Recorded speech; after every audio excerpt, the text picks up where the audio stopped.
నమస్తే, నేను జర్నలిస్ట్ శ్రీనివాస్. ఈరోజు న్యూస్ అనాలిసిస్లో ముందుగా ఆంధ్రజ్యోతి పేపర్లో వార్తల్ని చూద్దాం. ఫైనల్గా ఏ ప్యాలెస్కి వెళ్ళి మద్యం ముడుపులు అని చెప్పి ఆంధ్రజ్యోతి పేపరు ఒక హెడ్డింగ్ ఐటెం పెట్టింది. ఆ ప్యాలెస్ ఏది? 3,600 కోట్ల రూపాయల ముడుపులు కుంభకోణం జరిగింది, మద్యం కుంభకోణం. దాంట్లో అవన్నీ ఒక ప్యాలెస్కి పోయినాయి. అది ఏ ప్యాలెస్ అని క్వశ్చన్ మార్క్ పెట్టింది. ఇంకొక వైపు ఈనాడు పత్రిక, అంటే ఈ రెండు పత్రికలు ఒక రకంగా చంద్రబాబు నాయుడు గారికి, తెలుగుదేశం పార్టీకి మద్దతు ఇస్తూ వస్తున్నాయి.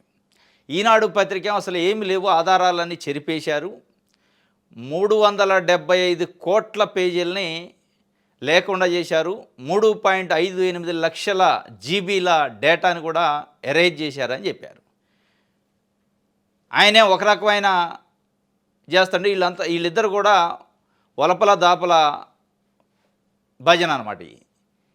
మరి ఒక ఆయనకేమో అసలు ఏం లేవు, చెరిపేశారని తెలుస్తుంది, ఇంకా ఈయనకేమో అసలు ముడుపులు ఎడిపోయినాయి, మొత్తం పట్టుకున్నారు, అయిపోయింది, పగడబందిగా ఉందని ఏం చెప్తున్నాను. అది ఏందో చూద్దాం. మద్యం ముడుపుల రూటు కనిపెట్టిన సిట్టు. హైదరాబాద్ రియల్లో భారీగా పెట్టుబడులు, బెంగళూరులో 10 కొద్ది ఎకరాల కొనుగోలు, వాటి విక్రేతలు మధ్యవర్తుల గుర్తింపు, ముంబై బులియన్లో క్వింటాల కొద్ది గోల్డ్, జీఎస్టీ చెల్లించి ఇన్వాయిస్లు కొనుగోలు, బంగారు వ్యాపారుల నుంచి ఆరాధిస్తున్న సిట్టు, వివిధ మార్గాల అంతిమ లబ్ధిదారులకు ముడుపులు.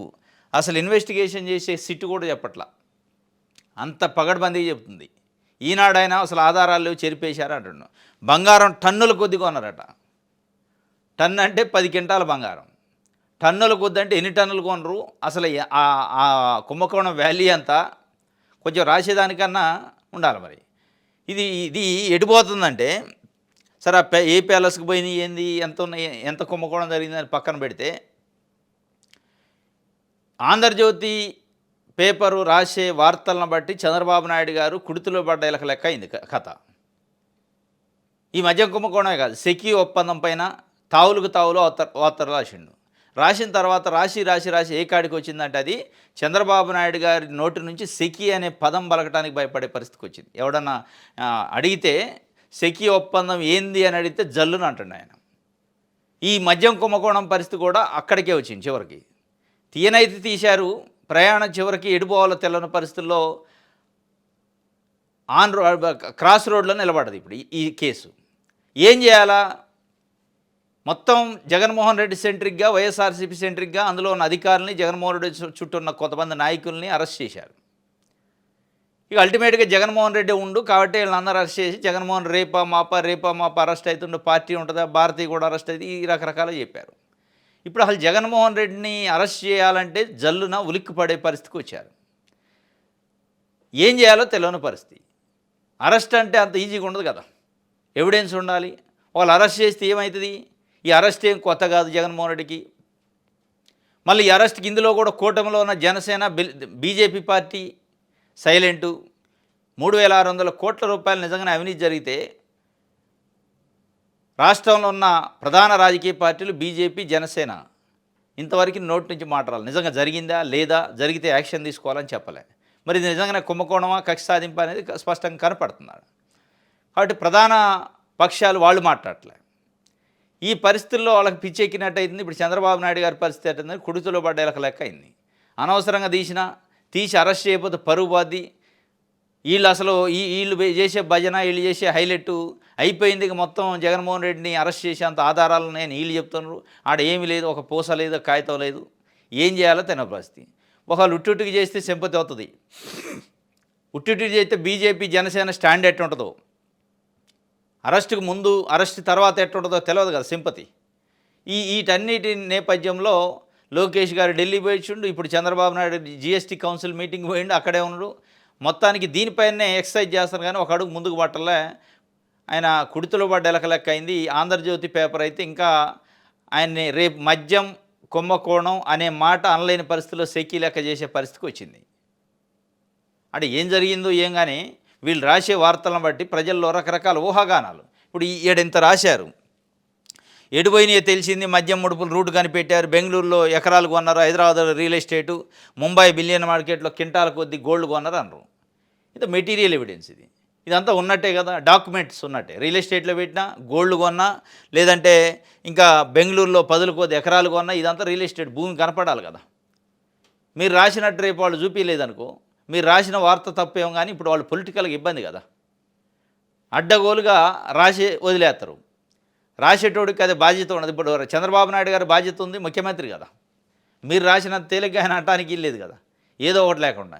మీది బట్టగాల్చి మీద వేయడానికి ఏది పడితే అది టన్నుల కొద్ది కాదు, 100 టన్నులు కొనడానికి కూడా రాయొచ్చు. ఆ 100 టన్నుల వాల్యూ ఎంత ఉంటుంది, ఇక్కడ జరిగింది ఎంత సంబంధం లేదు మీకు. కాబట్టి ఇప్పుడు చంద్రబాబు నాయుడు గారు జగన్మోహన్ రెడ్డి టచ్ చేయాలంటే భయపడే పరిస్థితి తీసుకొచ్చినాయి ఈ పరిస్థితులన్నీ. చంద్రబాబు నాయుడు గారు అరెస్ట్ కాదు, ముందు జగన్మోహన్ రెడ్డిని టచ్ చేయాలంటేనే భయపడే పరిస్థితికి వచ్చింది ఈ మద్యం కుంభకోణంలో. మిగతా వాటిలలో ఏమో తెలియదు కానీ మద్యం కుంభకోణం అనే దాంట్లో రూట్ అంతా ఎటు పోయింది, ఆగం ఉంది, అడివడి ఉంది. ఏం చేయాలో తెలియని పరిస్థితి క్రాస్ రోడ్స్లో ఉంది ఇవాళ ప్రభుత్వం. కానీ ఆంధ్రజ్యోతి లేదు అయిపోయింది, అరెస్ట్ తర్వాత అరెస్ట్ అని ఒక 10 రోజులు రాస్తారు, తర్వాత సైలెంట్. చంద్రబాబు నాయుడు గారు సైలెంట్ అవుతాడు, ఏం సైలెంట్ అవుతాడు. రైట్. వికసిత భారతాన స్వర్ణాంధ్ర సాధన 2029 నాటికి పేదరికం లేని రాష్ట్రంగా ఏపీ P4 అమలుతో ఆ లక్ష్యాన్ని అందుకుంటాం. అమరావతి, తిరుపతి, కర్నూలుకు విశాఖ మోడలు టెక్నాలజీ అభివృద్ధికి శీఘ్రగతిన ప్రణాళికలు వికసిత భారతాన స్వర్ణాంధ్ర సాధనట. ఎట్లా అంటే P4 అమలుతోని ఆ లక్ష్యాలన్నీ సాధిస్తారట. ఆ P4కి దిక్కు లేదురా నాయన, ముఖం చాటేశారు మార్గదర్శులు. మీరేదో గుంటూరులో అడావుడిగా ప్రోగ్రాం పెడితే గుంటూరులో వచ్చిన వాళ్ళే దిక్కు లేదట. వాళ్ళని అధికారులు ఫాలోఅప్ చేయలేక చేస్తారట, ఫోన్లు చేస్తే ఎత్తట్లేదట. ఇక మరీ బలవంతంగా ఆఫీస్కి పోతే మాకు పలానా దాంట్లో బకాయిలు రావాలి, ఫస్ట్ అవి ఇప్పేయండి, గవర్నమెంట్ నుంచి మాకు కొన్ని బెనిఫిట్స్ ఇప్పితే తప్ప మేమేమి ఈ మార్గదర్శులు లేదు, ఈ కథ లేదు, ఇదంతా ఎక్కడదా అని వాళ్ళు అంటున్నారట. ఈయన ఢిల్లీ పోయి ఏం చెప్తుంటే P4తో మేము ఇదంతా వికసిత భారత్లో స్వర్ణాంధ్ర సాధన చేస్తాం అంటాడు. స్వర్ణాంధ్ర వద్దు, మామూలు ఆంధ్ర చాలు. ప్రజల బతికే ఆంధ్ర, ప్రజల సుఖశాంతులతోని 3 పూట్ల తిండి దొరికి ఆంధ్ర ముందుంటే చాలు. స్వర్ణం అవసరంలా ఇప్పుడు ప్రస్తుతానికి, తర్వాత అయితే అయింది కానీ ముందు టికానా లేదు కదా. జీతాలు ఇవ్వడానికి డబ్బులు లేని పరిస్థితుల్లో ఉందని పదే చెప్తుంటే దానికి సంబంధించి ఢిల్లీ నుంచి ఏమన్నదేండి. అక్కడికి పోయి నేను P4 కనిపెట్టిన మీరు ఏం డబ్బులు ఇవ్వాల్సిన అవసరం లేదు, నేను స్వర్ణాంధ్ర జాత P4 అని చెప్తుంటే మీరు చెప్పాల్సింది ఏంది ప్రధానమంత్రి గారి దగ్గర, మాకు ఒక 60-70 వేల కోట్లు ఇస్తే అమరావతి కట్టుకుంటాం, పోలవరం కట్టుకుంటాం, కాస్త వెనకబడ్డ ప్రాంతం ముందు పడిద్ది అని చెప్పాలి. లేదు నేను స్వర్ణాంధ్ర చేస్తాను, దానికి ఒక సూత్రం ఉంది, P4 ఉందని చెప్తుంటే ఇక అన్నాక డబ్బులు ఏడు నుంచి వస్తాయి, చేతులు చేసుకొని చేతులు విసుకుంటున్నారు ఇద్దరు, చంద్రబాబు నాయుడు గారును మోడీ గారు. మంచిగా ఖుషిగా నవ్వుకుంటున్నారు. నీకు పదవి వచ్చింది, నాకు పదవి వచ్చింది, ఇక మన కడుపు నిండే, ప్రజల కడుపు నిండితేంది లేకపోతే ఏంది అన్నట్టుగా. ఏమొచ్చింది ఆంధ్రప్రదేశ్కి, ఇద్దరు చేతులు చేసుకొని నవ్వుకుంటున్నారు. ఏమి ఇచ్చిండు మోడీ, ఏం తెచ్చిండు చంద్రబాబు నాయుడు అంటే ఏం లేదు, సున్నా, ఆడ ఏం ఉండదు. కానీ మనం అనుకోవాలి స్వర్ణాంధ్ర వస్తుంది, చంద్రబాబు నాయుడు గారు విజనరీ ముఖ్యమంత్రి, మోడీ ఉన్నాడు అక్కడ, ఏది శక్తివంతమైన మోడీ ఉన్నాడు. ఇవన్నీ మనం అనుకొని ఊహించుకొని ఊహల్లో కళల్లో తేలాలి తప్ప ఏం వచ్చేది లేదు, మనం చూసేది లేదు. ఇది ఆంధ్రజ్యోతి. ఈనాడు చూద్దాం. రాష్ట్ర అభివృద్ధికి చతుర్ముఖ వ్యూహం అట. 2047 కల్లా 2.4 లక్షల కోట్ల డాలర్ GSDP మా లక్ష్యం. నీతి ఆయోగ్ పాలక మండలి బయటలో సీఎం చంద్రబాబు. ఏపీ అభివృద్ధిపై బ్లూ ప్రింట్ ప్రజెంటేషన్. వికసిత భారత లక్ష్యాల సాధనకు 3 ఉపసంఘాలు ఏర్పాటు చేయాలని ప్రతిపాదనలు. టీమిండియా లాగా మనం పనిచేయాలంటుండు. ఇప్పుడు ఈయనకి ఏంతో అవసరం కాబట్టి ఇద్దరు ఖుషిగా నవ్వుకుంటారు. వీళ్ళ అవసరాలు తీరాక ఈయన తిడతాడు, ఈయన తిడతాడు. మనం చూసినాం గతంలో ఇదే వాటేసుకున్నారు. ఇదే 2014-18 వరకు ఇట్లే కుశల ప్రశ్నలు, నవ్వుకోటాలు అన్నీ ఉన్నాయి. 2018 వచ్చేటాలకి ఆయన ఏం తిట్టడం మళ్ళీ ప్రజలు చూశారు. మళ్ళీ 2024 వచ్చేటాలకి మళ్ళీ ప్రశంసలు, పొగడ్తలు, సన్మానాలు. జనాలకు ఏం అర్థం కావట్లేదు. ఇదే మనుషులు తిడతారు, ఇదే మనుషులు సన్మానాలు చేస్తారు, ఇదేం కదరా అంటే ఇప్పుడు ప్రస్తుతం అవసరం ఉంది. ఇప్పుడు ఈయనకున్న 17 మంది ఎంపీలు ఈయనకు అవసరం కాబట్టి చేతులు చేసి ఖుషిగా ప్రశ్నలు వేస్తాడు. ఈయనకున్న కొడుకో లేకపోతే రాజకీయమో దీనికోసం ఈయనకు అవసరం. ఇప్పుడు రాష్ట్రం కోసం కాదు, రాష్ట్రం కోసం అయితే ఎప్పుడో వచ్చాయి డబ్బులు. ఇప్పటికే 2 బడ్జెట్లు అయినాయి. ఫుల్ బడ్జెట్ ఒకటి, మామూలు బడ్జెట్ ఒకటి, హాఫ్ బడ్జెట్ ఒకటి. ఏది ₹1 రాలేగా, వచ్చాయి.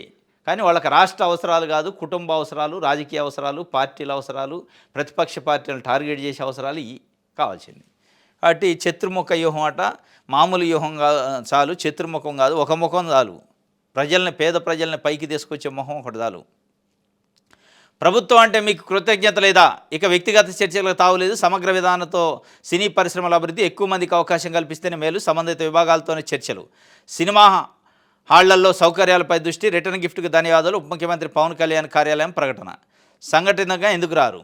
ఈయన బాధపడతాడు పాపం. ఉప ముఖ్యమంత్రి పవన్ కళ్యాణ్ గారు అనేక ఇష్యూస్ జరిగినాయి. రాష్ట్రంలో మహిళలపైన దాడులు జరిగినాయి, జనసేన కార్యకర్తలపైన దాడులు జరిగినాయి, తెలుగుదేశం పార్టీ వాళ్ళు కబ్జాలు చేశారు. ఒక ఆయన అయితే ఆస్ట్రేలియా నుంచి వీడియో పెట్టిండు. జనసేన పార్టీ కోసం నేను ఆస్ట్రేలియా నుంచి వచ్చి ఒక నెల రోజులు ఉండి పనిచేసి మార్పు రావాలంటే ఏం మార్పు వచ్చిందని నా ప్లాట్నే కబ్జా చేశారు, ఎవడు చెప్పుకోవాలి నేను అనే పరిస్థితికి వచ్చింది.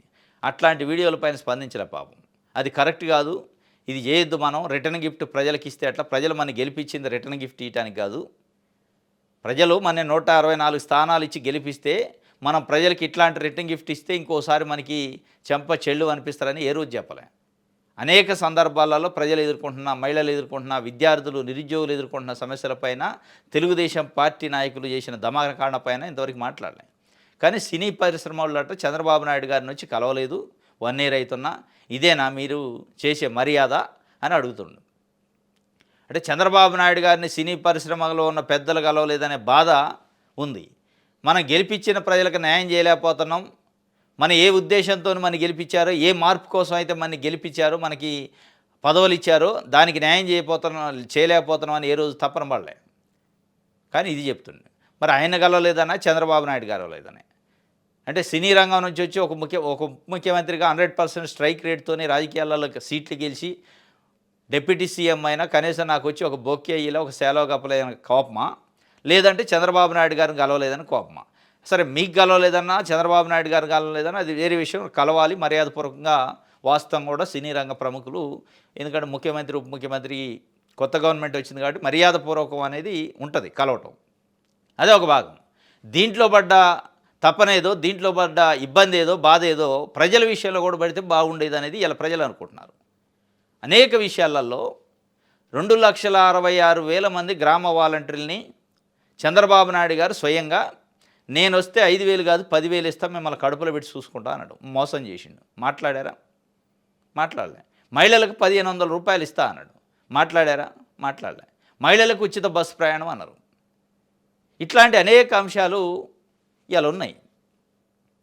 కానీ దేనిపైన మాట్లాడలే. మన ఏ ఆకాంక్షతో ప్రజలు ఎన్నుకున్నారు అది మనం నెరవేర్చలేకపోతున్నాం. మనం రిటర్న్ గిఫ్ట్ ఇవ్వటం పబ్లిక్కి ఇది కరెక్ట్ కాదు, ఈ రూపంలో ఇవ్వద్దు, మనం మంచి చేయాలని చెప్పలే. కానీ సినీ ప్రముఖులు వచ్చి కలవలేదని బాధపడుతుంటూ చంద్రబాబు నాయుడు గారు కూడా బాధపడలే, ఈయన పడతాడు. రైట్, ఇది ఈనాడు. దిశ చూద్దాం. వారి మృతదేహాలను అప్పగించండి, అధికారులకు హైకోర్టు ఆదేశం జారీ చేసింది. మావోయిస్టుల బంధువులకు ఊరట. మొన్న హౌస్ మోషన్ పిటిషన్ దాఖలు చేసిన బంధువులు ఛత్తీస్గఢ్లో ఇటీవల జరిగిన ఎదురుకాల్పుల్లో మరణించిన మావోయిస్టులు దాదాపు 27 మందిని ఎన్కౌంటర్ చేశారు ఛత్తీస్గఢ్ అడవులలో. ఆ మృతదేహాలు ప్రభుత్వాన్ని ఇవ్వాలి అని చెప్పి హైకోర్టులో పిటిషన్ వేశారు. ఏది ఆ మృతదేహాలకు సంబంధించిన బంధువులు, వాళ్ళకి ప్రభుత్వం ఇవ్వట్లేదంటే వేస్తే మొన్న హౌస్ మోషన్ వేస్తే నిన్న ఇవ్వాల్సిందే అని చెప్పిందట. మావోయిస్టుల బంధువులకు ఊరట కలిగింది. మావోయిస్ట్ పార్టీ కేంద్ర కమిటీ కార్యదర్శి సంబాల కేశవరావుతో పాటు మిగిలిన వారి మృతదేహాలను వారి బంధువులకు అప్పగించాలని హైకోర్టు శనివారం ఉత్తర్వులు జారీ చేసింది. ఛత్తీస్గఢ్ ఎన్కౌంటర్లో మరణించిన నంబాల కేశవరావు అలియాస్ బసవరాజు, అగ్రనేత సజ్ఞా వెంకటేశ్వరరావు అలియాస్ నవీన్ మృతదేహాలను తమకు అప్పగించేలా అధికారులకు ఆదేశాలని కోరుతూ వారి కుటుంబ సభ్యులు శుక్రవారం హైకోర్టులో హౌస్ మోషన్ పిటిషన్లు దాఖలు చేశారు. కేశవరావు తల్లి భారతమ్మ, సోదరుడు ఢిల్లీశ్వరరావు, సజ్జా నాగేశ్వరరావు సోదరుడు శ్రీనివాసరావు మరికొందరు ఈ పిటిషన్లు దాఖలు చేశారు. ఈ వ్యాజ్యాలను వర్చువల్గా విచారించిన ధర్మాసనం మావోయిస్టుల మృతదేహాలను అప్పగించాలని ఉత్తర్వులు ఇచ్చింది. మొత్తానికైతే వాళ్ళ 2 మృతదేహాలకు సంబంధించి హౌస్ మోషన్ పిటిషన్ ఇస్తే ఇవ్వాలని ఇచ్చింది. ఇంకోటి, అత్యాచార నిందితుడి ఇల్లు కూల్చివేత, జమ్మలమడుగు పాత బస్టాండ్ వద్ద దళిత సంఘాల ధర్నా. వైఎస్ఆర్ కడప జిల్లా ఏకాంబల దిన్నె గ్రామంలో 3 ఏళ్ల చిన్నారిపై లైంగిక దారుణ హత్య కేసులో నిందితుడు రహమతుల్లా ఇంటిని స్థానికులు శనివారం కూల్చేశారు. మొత్తం పోయి కూల్చిపడేశారట. యూపీలో జరుగుతుంది ఇట్లాంటి. ఇప్పుడు మన ఆంధ్రప్రదేశ్కి వచ్చింది. జమ్మలమడుగులో 3 years అమ్మాయిని రెహమతుల్లా అనేటోడు అత్యాచారం చేసి హత్య చేసిండు. అత్యంత దారుణం. ఇల్లు కూల్చడం కాదు, అసలు మనిషినే తీసేయాలి. వాస్తవంగా చట్ట ప్రకారమే అవసరమైతే ఎన్కౌంటర్ చేసి పడేయాలి పబ్లిక్లో. ఈ ఐపీసీలు సిపిసీలు పెట్టి మళ్ళీ వాడిని జైల్లో పెట్టి సాధటం కాకుండా 3 సంవత్సరాలు చిన్నారి పాపం, మానవత్వం లేని కొడుకోవడం. నేను ఎలాంటి పోస్టు పెట్టలేదు. మాజీ ఎంపీ విజయసాయిరెడ్డి ప్రకటన. వైసీపీ అధినేత జగన్మోహన్ రెడ్డి కౌంటర్ ఇచ్చినట్టు సోషల్ మీడియాలో ఓ పత్రికా ప్రకటన వైరల్ అవుతుంది అని, అందులో ఏమాత్రం నిజం లేదని మాజీ ఎంపీ విజయసాయిరెడ్డి క్లారిటీ ఇచ్చారు. 2 రోజుల కిందట విజయసాయిరెడ్డిపై జగన్ ఫైర్ అయ్యారు. తన రాజ్యసభ సీటును చంద్రబాబుకు అమ్ముకున్నాడని మండిపడ్డాడు. ఈ క్రమంలో జగన్ వ్యాఖ్యలకు విజయసాయిరెడ్డి కౌంటర్ ఇచ్చినట్టు ఒక పత్రిక ప్రకటన ఇవాళ సోషల్ మీడియాలో వైరల్గా మారింది. నేను మారను, నా వ్యక్తిత్వం ఎప్పటికీ స్థిరంగా ఉంటుంది, అధికారం వచ్చిన తర్వాత నువ్వే మారావంటూ జగన్పై విజయసాయిరెడ్డి ఫైర్ అయినట్టుగా ఒక పోస్ట్ వైరల్ అవుతుంది. దీనిపై స్వయంగా విజయసాయిరెడ్డి స్పందించారు. నా పేరు మీద సర్క్యులేట్ అవుతున్న పత్రికా ప్రకటన విషయంలో మీడియాలో కొందరు మిత్రుల ద్వారా తెలిసింది. ఆ ప్రకటన నాది కాదు. నేను చేయబోయే పత్రికా ప్రకటనలు అధికారిక ఎక్స్ ఖాతా ద్వారా మాత్రమే చేస్తా, గమనించండి అంటూ సోషల్ మీడియాలో విజయసాయిరెడ్డి చెప్పిండు. నేను ఎలాంటి ప్రకటన చేయాలి. జగన్మోహన్ రెడ్డి మొన్న ప్రెస్ మీట్ పెట్టిండుగా 2 గంటల పైన, దాంట్లో విజయసాయిరెడ్డి పైన కూడా మాట్లాడిండు. 3 సంవత్సరాల ముందే రాజ్యసభ సీట్ని అమ్ముకున్నాడు, చంద్రబాబు నాయుడు గారు లొంగిపోయిండు, ఆయన ఇచ్చే స్టేట్మెంట్లు వాంగ్మూలాలు ఎట్ట జల్తాయి అన్నాడు. దానిపైన స్పందించినట్టు సోషల్ మీడియాలో వస్తుంది. నేనేం స్పందించలేదు.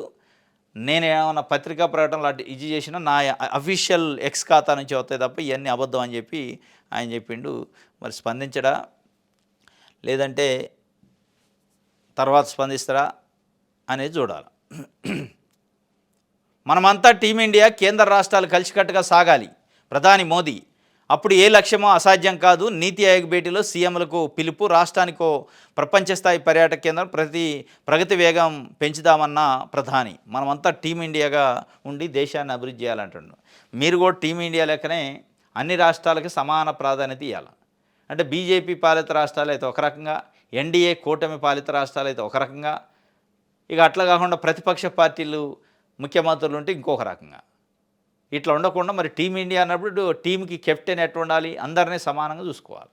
అట్లా చూడటంలే ప్రతిపక్ష పార్టీ కాంగ్రెస్ పార్టీ లేకపోతే ఇంకోటి డిఫర్ అయ్యే బీజేపీ ఎన్డీఏ కూటమిని డిఫర్ అయ్యే పార్టీల ముఖ్యమంత్రులు ఉంటేనే వాళ్ళకు ₹1 ఇచ్చేది లేదు. వాళ్ళ బిల్లులను తొక్కిపట్టే కార్యక్రమం, వాళ్ళని గవర్నర్లతో కంట్రోల్ చేసే కార్యక్రమం, దానికి మళ్ళీ సుప్రీంకోర్టు దాకా పోయే కార్యక్రమం తమిళనాడు చూసినాం. అదే ఎన్డీఏ కూటమిలోనో లేదా బీజేపీ పార్టీ నుంచి ముఖ్యమంత్రి అయితే అనుకున్నట్టు అయిపోతూ ఉంటాయి. అది చేయొద్దు. మరి టీమిండియా అన్నప్పుడు అట్లా ఉండదు కదా. 2029 నాటికి పేదరికం అంతమవుతుంది. పెట్టుబడులు, తయారీ, ఎగుమతులపై కేంద్రం దృష్టి పెట్టాలి. 2029 నాటికి పేదరికం అంతమవుతుందట. 1995లో చంద్రబాబు నాయుడు గారు ముఖ్యమంత్రి అయినప్పటి నుంచి ఇది చెప్తూనే ఉండు. 2029కి పేదరికం అంతమైద్దట. 2020కే అయిద్ది అన్నాడు. 95లో ముఖ్యమంత్రి అయినప్పుడు 2020 విజన్ అని నేను పెడుతున్నా, ఆ విజన్తోనే పేదరికం నిర్మూలన అయిపోతే ఉండదా అన్నాడు. అది అట్లే ఉంది. ప్రజల పేదరికం అట్లే ఉంది. నాయకుల పెట్టుబడులు పెరిగినాయి, నాయకుల డబ్బులు పెరిగినాయి, నాయకులు అత్యున్నతమైన ధనికమైన ముఖ్యమంత్రులు అయ్యారు, ధనికమైన ఎమ్మెల్యేలు అవుతున్నారు. కానీ ప్రజలైతే ఆడనే ఉన్నారు. మళ్ళీ ఆ పేదరికాన్ని పేరు చెప్పే రాజకీయాలు చేస్తున్నారు వీళ్ళు.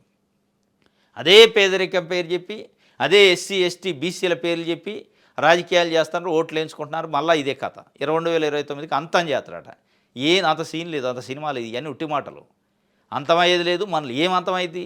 గుంటూరులో మీరు P4 అని పెడితే మార్గదర్శులని పిలిస్తే స్టేజ్ మీదకి స్టేజ్ మీద మైకి పట్టుకొని మాట్లాడినాడు. ఇలా పిలిస్తే పల్లికి దిక్కు లేదు.